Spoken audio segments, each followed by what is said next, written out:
Players from the IPL emerged from hotel quarantine yesterday, immediately faced with stories that an end-of-season review has questioned coach Justin Langer's methods crash. What's this about? Yeah, this is interesting. I think there's no doubt the players have said that Justin's too intense at the moment. He has to wind it back. He was brought in to lift standards, and that's part of that intensity. He's always been intense. There's probably a place for it, Tone. I think, we might have footage of team meetings, good, But I have to say this, in following the careers of a lot of coaches, very few cricket dressing rooms need more intensity from the coach. I mean, I look back at guys that have done it well, John Buchanan, Duncan Fletcher, John Wright for India. They all have one thing in common, very calm guys who lower the temperature in the dressing room. That's cricket, 30 hours for a test match.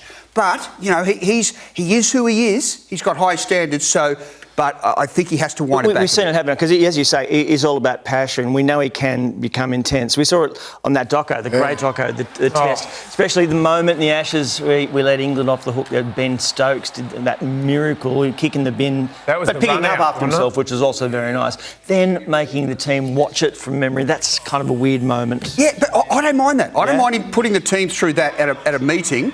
But dressing room stuff, Tony, this is an unproven team that's going through periods of change and young kids. The intensity level has to be pitch perfect. It has to be lowered a bit. He has to take that on board. I don't think any coach can keep that intensity up for the whole time. No. Even with any coach, whether it's NBA, rugby league, whatever it is, you've got to have that light and shade. You've got to have that balance between being really intense but then also being soft in the dressing room. And especially, I think, with the modern day athlete as well, like different to the old school athletes who put up with that kind of fierce, hard, kind of treatment. But it's a lot different these days. Well, that's what Wayne Bennett always says. The biggest change in 30 years is 1980s. You could say, mate, your defence is rubbish. Go work on it. He said, you can't say it now. He's adapted, Wayne. That's why he's so good. The other thing is, like Langer, they have great banter with Langer. They can laugh, they can take the piss out of banter, out of Langer. I've seen it personally. They have a great relationship with him that way. It's not always intense. There is a level of humour that the players have with him and they can relax around him. But is this a survey from the team?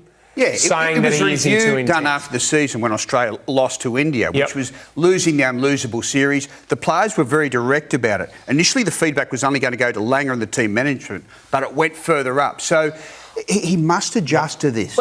Look, he does have very different personality types in the dressing room, like Steve Smith, who is very, very different. Now, something emerged, I think his wife, Danny Willis, actually put it up here. This is Steve blindfolded and choosing how to pick up the best pickup on the bat. Which is funny enough, Tony, that's how you select the panel for the back. What? Just put a blindfold on and walk around the office. I'm blindfolded trying to pick people up. I've been to that club. Usually you have to tap your foot. Tony, you get a beanie for the light of the night. It burns.